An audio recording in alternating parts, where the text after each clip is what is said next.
Bismillahirrahmanirrahim. Man kana yuridu harthal akhirati nazid lahu fi harthih wa man kana yuridu harthad dunya nu'tihi minha wa ma lahu fil akhirati min nasib. Am lahum syuraka'u syar'u lahum min ad-din ma lam ya'dam bihi Allah walau la kalimatul fasli laqudiya bainahum wa inna adh-dhalimina lahum 'adzabun alim. Mangkana barang siapa adanya dia yuridu menghendaki harthal akhirati, keuntungan akhirat, nazid maka aku akan menambahkan lahu untuknya fi harsi, dalam keuntungannya. Wa mangkana barang siapa adanya dia yuridu harthad dunya, menghendaki keberuntungan dunia, nu'tihi maka aku akan memberinya minha, dari dunia. Wa malahu dan tidak ada baginya fil akhirati, di akhirat, min nasibin, satu bagian pun. Barang siapa yang menghendaki keuntungan akhirat, maka aku pasti menambah dia keuntungannya. Ini orang kalau menghendaki akhirat, Allah pasti akan menambahkan keberuntungannya, amalnya dilipat gandakan pahalanya. Barang siapa menghendaki keberuntungan dunia, aku akan beri dia dari dunia. Wa ma lahu fil akhirati min nasib, dan tidak ada bagi dia di akhirat min nasibin, bagian apapun. Mangkana yuridul akhirata wa sa'ala sa'ya, menghendaki akhirat dan usaha untuk akhirat, amal untuk akhirat. Man aradal akhirata wa sa'ala sa'ya wa huwa mu'min wa ulaika kana sa'yuhum mashkura. Barang siapa menghendaki akhirat wa sa'ala saya, bukan menghendaki tok tapi usaha akhirat, wa mu'min, sedangkan dia itu beriman, karena sa'yuhu mashkura, usahanya akan diterima oleh Allah. Ya, orang itu kalau tujuannya itu akhirat, maka keberuntungannya bertambah-tambah, usahanya mashkura, akan diterima oleh Allah. Barang siapa yang maksud tujuan hidupnya adalah akhirat, dalam satu hadis kurang lebihnya, maka Allah akan jadikan kekayaannya di dalam hatinya, dan Allah akan jadikan dunia itu datang kepada dia dengan merendahkan diri. Dunianya itu datang dengan merendah, merengek-rengek, minta ikut, dunianya minta ikut. Itu kalau orang tujuannya akhirat, justru dunia itu ikut. Orang-orang tua itu memberikan gambaran dunia itu seperti bayangan. Bayangan itu kalau kamu buru malah lari. Coba kamu buru bayangan kamu, nanti kan nggak ketemu-ketemu, malah lari ya. Kamu tambah cepat, bayangannya larinya tambah cepat juga. Tapi kalau kamu tinggal, bayangan itu malah ikut kamu. Begitulah dunia. Kalau kita cari buru-buru, tambah melayu, nggak ada selesainya. Yang kita inginkan akhirat, cita-cita akhirat, justru dunia itu ngikut kepada kita. Barang siapa menghendaki dunia, aku akan kasih dunia, dan dia tidak ada bagian sedikit pun di akhirat. Kalau di akhirat tidak ada bagian, dunianya gimana? Dunianya dikasih bagian oleh Allah, tapi ditinggal. Akhirnya ya nggak dapat juga. Akhiratnya nggak dapat, dunianya ditinggal, nggak dapat juga. Jadi kosong. Dunia itu apa? Akhirat itu apa? Apa saja amalan yang kamu kehendaki itu adalah untuk akhirat, ya akhirat. Walaupun untuk makan, kalau kamu niatkan untuk akhirat, ya akhirat. Walaupun ngaji, kalau kamu niatkan dunia, ya jadi dunia. Kalau kamu ngaji, niatnya untuk apa? Supaya dihormati orang, dipuji orang. Untuk kepentingan dunia ini berarti ngaji kamu, maka itu ngajinya jadi dunia. Kamu mencangkul di sawah, niatnya untuk supaya jangan makan haram, niatnya untuk sedekah, ya jadi akhirat. Yang kamu niatkan akhirat jadi akhirat, yang kamu niatkan dunia jadi dunia. Maka amalan akhirat itu jadinya banyak jadinya. Kalau kamu itu membersihkan kamar kamu, lingkungan kamu, niatnya adalah untuk supaya kita dapat ridha Allah. Jadi akhirat itu. Jadi akhirat. Agama ini mengajarkan kebersihan. Kamu kebersihan itu jadi amal akhirat. Waktu tugas kebersihan kamu malah pegang tasbih, zikir. Karena malas untuk kebersihan, zikir. Itu zikir kamu itu entah dapat pahala entah tidak itu. Karena zikir kamu itu bukan untuk akhirat, untuk supaya selamat dari tugas kebersihan. Jadi zikir kamu itu zikir palsu. Kebersihan ini juga perintah Allah, dikerjakan. Zikir itu juga perintah Allah, dikerjakan. Ditata waktunya yang sebaik-baiknya.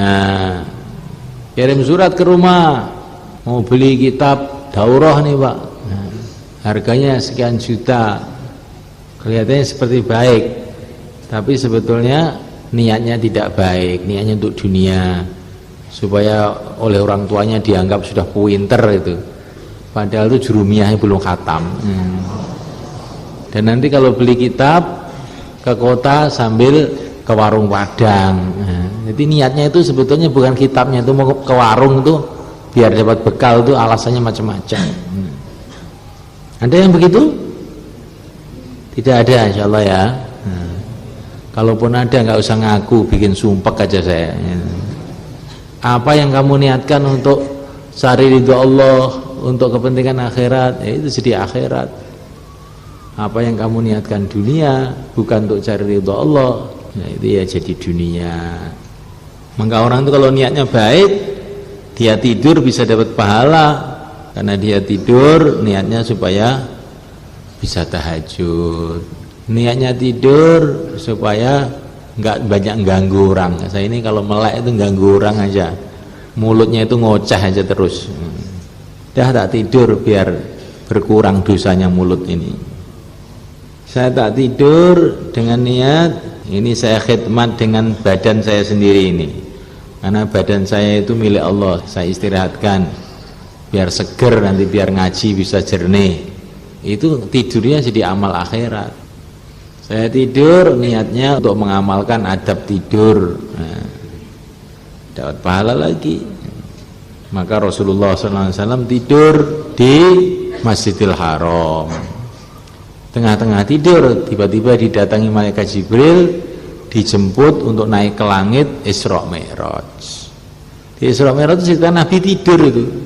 Nabi tidur dibangunkan, sudah dibawakan buruk, terus dibawa ke Masjidil Aqsa, naik ke langit. Begitu juga kita ini, kalaupun tidur, tapi tidurnya itu dengan niat yang baik, dengan adab, bisa-bisa nanti dengan tidur itu kamu tambah dekat kepada Allah, tambah dapat ridho Allah. Itu tidur aja itu keutamanya kayak begitu kalau niatnya baik, apalagi melek. Kamu niatkan yang untuk akhirat semua kehidupan ini, insyaallah ya. Kamu niatkan untuk akhirat semua. Tandanya amalan itu untuk akhirat bagaimana tandanya? Tandanya seumpama malaikat Israel datang, kamu tidak akan tinggalkan. Kalau orang itu zikir Subhanallah, Subhanallah, Subhanallah, kemudian malaikat Israel datang, dia tinggalkan apa enggak? Enggak akan dia tinggalkan, tambah menjadi-jadi zikirnya. Subhanallah, Subhanallah. Ini amalan untuk akhirat, maka malaikat Israel datang pun tidak akan kamu hentikan. Lah kamu amalan itu kamu begitu. Saya ngaji itu untuk akhirat. Kalaupun Israel datang tidak akan saya hentikan ngaji saya itu. Wong ini memang untuk akhirat saya, dan Israel ini untuk membawa saya ke akhirat, nggak saya hentikan. Kalaupun kamu nyapu di pondok, nyapu di masjid, kamu niatkan ini mengamalkan perintah Allah, kebersihan. Kalau Israel datang, nggak usah kamu tinggalkan sapunya, kamu bawa sapu itu ke surga sana. Itu ya, itu tandanya orang ikhlas itu begitu. Kalau Israel datang tidak berubah. Kalau kira-kira Israel datang kok berubah, berarti amal kamu itu menunjukkan bukan untuk akhirat. Jadi kamu duduk itu kamu rasakan begitu. Israel di belakang saya ini. Tidak akan saya hentikan, karena ini untuk akhirat kok, untuk cari ridho Allah, nggak akan saya hentikan. Maka seorang sahabat mengatakan, saya tidak peduli saya mati naik kuda fisabilillah, atau saya mati dalam keadaan naik kuda mencari rezeki yang halal. Karena apa? Niatnya sama ini. Para sahabat itu berdagang, itu niatnya hanya ridho Allah saja. Maka bagi mereka itu niatnya dagang dengan niatnya jihad itu sama. Ya kalau kita ini enggak, kalau cari duit ya sudah untuk dunia, enggak ada mikir akhirat. Kalau dapat duit maka tidak dikeluarkan zakatnya. Cari duit dengan tipu daya, maka tambah cari duit tambah jauh dari Allah. Kalau sahabat itu tidak begitu. Maka Sayyidina Ali radhiyallahu ta'ala mengatakan, suqul muslimin kamusallal muslimin. Pasarnya orang Islam itu seperti musolanya orang Islam. Nah, ini maknanya kata-kata Sayyidina Ali itu macam-macam. Orang menafsirkan, ahli fikih macam-macam, ahli tasawuf macam-macam. Tapi yang jelas itu orang Islam di pasar dengan orang Islam di masjid itu sama hatinya itu. Di pasar untuk cari ridho Allah, di masjid untuk cari ridho Allah, sama gitu. Ya kalau orang itu sudah seperti itu sikap hidupnya, di mana aja dapat pahala terus ya. Nggak ada istilah amal dunia itu, nggak ada. Dunianya untuk akhirat. Tapi ini mengerjakannya harus sesuai dengan contoh Rasulullah SAW. Bisa berdagang untuk akhirat, Pak. Tengah-tengah dagang, waktu sholat nggak mau sholat. Nah, ini bukan dagang untuk akhirat, ini tipu daya setan. Tandanya dagang itu untuk akhirat, tidak lupa waktu dagang kepada Allah. Rijalun la tulihim tijaratun wala bai'un an dzikrillah. Waktu dagang itu ingat pada Allah. Waktu dagang itu yang dipikirkan halal haram, mana yang halal dikerjakan, yang haram ditinggalkan. Waktu dagang itu kalau datang waktu sholat terus melompat ke masjid. Idza nudiya lis shalah min yaumil jumu'ah fas'au ila dzikrillah wa dzarul bai'. Kalau memang dagang untuk cari ridho Allah, lah sekarang itu ada panggilan Allah ke masjid, ya pergi ke masjid. Di tengah-tengah dagang ada tugas-tugas agama yang dikerjakan. Seperti para sahabat dulu, tengah-tengah bertani, tengah-tengah berdagang, tiba-tiba ada seruan jihad, ya khailallah irkabi, hai pasukan-pasukan Allah berangkatlah. Berangkat itu tandanya dagang untuk cari ridho Allah itu, contohnya itu begitu. Waktu dagang dengan ingat kepada Allah. Waktu dagang dipikirkan halal haram. Waktu dagang, waktu sholat tinggalkan dagangnya, sholat.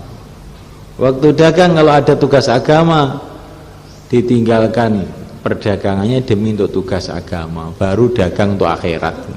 Bertani begitu juga, di rumah juga begitu juga. Rasulullah itu orang yang paling sayang pada keluarganya, tetapi kalau sudah datang waktu sholat seolah-olah nggak kenal dengan keluarganya. Sayang keluarga bagus, itu sunnah Nabi, tapi jangan sayang keluarga terus nggak ke masjid. Nah, begitu ya, insyaallah ya. Ini perlu kamu renungi ini. Kalau kamu ini paham perkara ini, hidupnya kamu jadinya 24 jam amal terus, akhirat terus. Karena umur kita ini cuma berapa? 60 tahun, 70 tahun rata-rata. Nah kalau ini kadang-kadang untuk akhirat, kadang-kadang untuk dunia, kan rugi kita. Jadikan dunianya untuk akhirat, tidurnya pun untuk akhirat, WC-nya pun untuk akhirat. WC untuk akhirat gimana? Kalau kamu masuk WC dengan ada WC pakai doa, nah, WC kamu untuk akhirat, ada pahalanya itu.